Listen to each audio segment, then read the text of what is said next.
혹시 사업보험 가입은 하셨는데 이게 제대로 된 건지 긴가민가 하셨던 적 없으신가요? 오늘은 전문가의 시선으로 한국의 영업배상 책임 보험을 속속들이 파헤쳐 볼 건데요. 어쩌면 여러분의 보험이 사실은 빈 껍데기일 수도 있다는 좀 충격적인 진실을 마주하게 되실지도 모릅니다. 자, 이 질문부터 한번 시작해 볼까요? 대부분 사업주분들이 보험 증권 하나 있으면 마음이 든든하잖아요. 근데 정말로 그 보험이 나를 완벽하게 지켜주고 있다고 확신하시나요? 아마 이 이야기를 듣고 나면 생각이 좀 바뀌실 겁니다. 믿기 힘드시겠지만 우리가 매달 꼬박꼬박 내는 그 보험료가요, 사실은 아무것도 들어있지 않은 텅 빈 상자에 돈을 붓고 있는 것과 같을 수 있다는 겁니다. 이 문제를 제대로 이해하려면요, 바로 이 빈 껍데기 보험이라는 개념부터 알아야 합니다. 이게 도대체 무슨 소리일까요? 같이 한번 들여다보시죠. 우리가 보험에 가입하면 받는 이 보통 약관이라는 게 있잖아요. 이걸 그냥 텅 빈 상자, 즉 껍데기라고 생각하시면 딱 맞아요. 뭐든 담을 수 있는 틀이긴 한데 그 자체로는 사실상 아무런 내용물이 없는 상태인 거죠. 아하, 바로 이겁니다. 핵심은 바로 이 특별 약관에 있었네요. 이게 바로 그 텅 빈 상자를 채워 넣는 진짜 알맹이, 즉 내용물인 셈이죠. 실제 사고가 났을 때 우리를 지켜주는 실질적인 보장은 전부 여기서 나오는 거예요. 그러니까 결론은 간단합니다. 내 사업에 딱 맞는 특별 약관이라는 알맹이를 채워 넣지 않으면 우리는 그냥 매달 텅 빈 금고에다가 보험료를 붓고 있는 거나 마찬가지라는 거죠. 정말 아찔하죠? 자, 그럼 그 중요한 알맹이, 그 특별 약관 중에 가장 기본적이고 또 가장 중요한 건 뭘까요?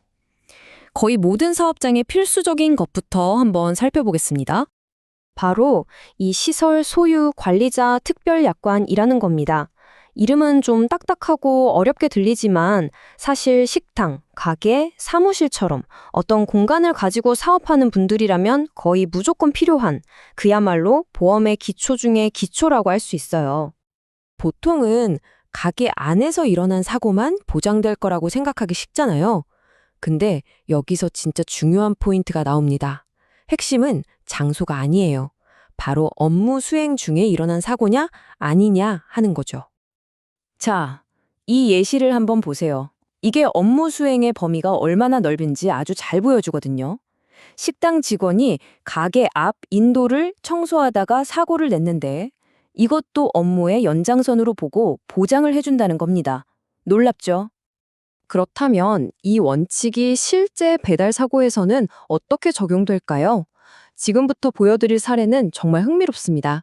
거의 똑같아 보이는 두 사고인데 보험 처리 결과는 완전히 달랐거든요. 왜 그랬을까요? 상황은 아주 간단해요. 식당 사장님이 배달을 하다가 사고가 난 겁니다. 그런데 한쪽은 오토바이, 다른 한쪽은 자전거를 탔어요. 바로 이 운송수단의 차이가 모든 걸 바꿔버립니다. 결론부터 말씀드리면 오토바이 사고는 보장이 안 됩니다. 왜냐고요? 이 영업배상 책임보험 약관에서는요, 오토바이 같은 차량 사고는 우리 영역이 아니다라고 딱 선을 그어놨기 때문이에요. 이건 자동차 보험에서 처리할 문제라는 거죠. 그런데 자전거 사고는 보장이 됩니다. 정말 신기하죠? 오토바이처럼 자동차 보험으로 가세요 라고 할 만한 특별한 면책 조항이 없기 때문에 이건 순수한 업무 중 사고로 인정해 주는 겁니다. 정말 딱 한 끗 차이로 결과가 완전히 달라지는 거예요. 자, 이제 또 많은 분들이 헷갈려 하시는 아주 중요한 구분이 나옵니다. 바로 내가 한 서비스, 즉 행동 때문에 생긴 사고랑 내가 판 물건, 즉 생산물 때문에 생긴 사고의 차이점인데요. 이게 왜 중요할까요? 두 가지 상황을 한번 상상해 보세요. 둘 다 식당에서 일어난 일입니다.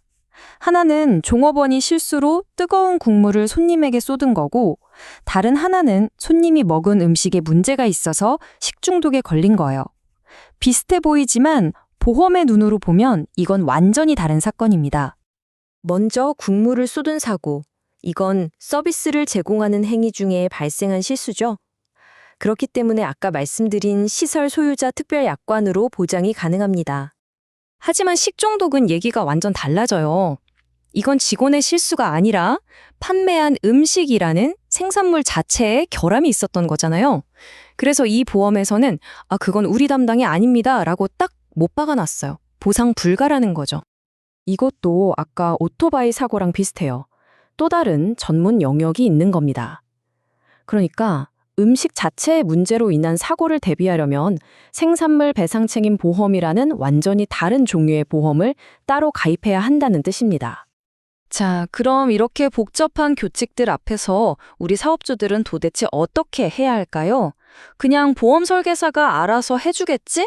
아닙니다. 정답은 내가 직접 내 보험의 건축가가 되어야 한다는 겁니다. 이 실제 사례가 정말 많은 걸 말해줍니다. 한 첨가물 가게가 있었는데 생산물 보험을 샀대요. 근데 정작 그 가게에 필요했던 건 손님들이 미끄러져서 다치는 사고에 대한 보장이었거든요. 텅 빈 껍데기에 엉뚱한 내용물을 채워 넣은 거죠. 결국 돈은 돈대로 내고 정작 필요할 땐 아무 쓸모가 없었던 겁니다. 그럼 어떻게 해야 제대로 된 보험을 만들 수 있을까요? 생각보다 간단합니다. 이 3단계만 꼭 기억하세요. 첫째, 내 기본 보험은 그냥 껍데기의 뿐이라는 걸 인정한다. 둘째, 내 사업에서 진짜 어떤 사고가 날 수 있을지 위험을 꼼꼼히 파악한다. 그리고 마지막으로 그 위험들을 막아줄 내용물, 즉 특발약관을 내가 주도적으로 선택한다. 이걸 꼭 기억하셨으면 좋겠어요. 보험은요, 그냥 가게에서 사는 완성품이 아닙니다. 내 사업에 필요한 조각들을 하나하나 찾아서 맞춰나가는 일종의 모듈식 시스템? 뭐랄까 퍼즐 같은 거예요. 내가 직접 맞춰야만 완벽한 그림이 나오는 거죠. 자, 이제 여러분의 보험 증권을 한번 꺼내보세요. 그리고 스스로에게 또 보험 담당자에게 이 질문을 던져보셔야 합니다. 내 보험은 과연 제대로 된 알맹이로 채워져 있는가? 아니면 난 여태껏 텅 빈 껍데기에 돈만 내고 있었는가? 이제 여러분은 그 답을 제대로 확인할 준비가 되셨습니다.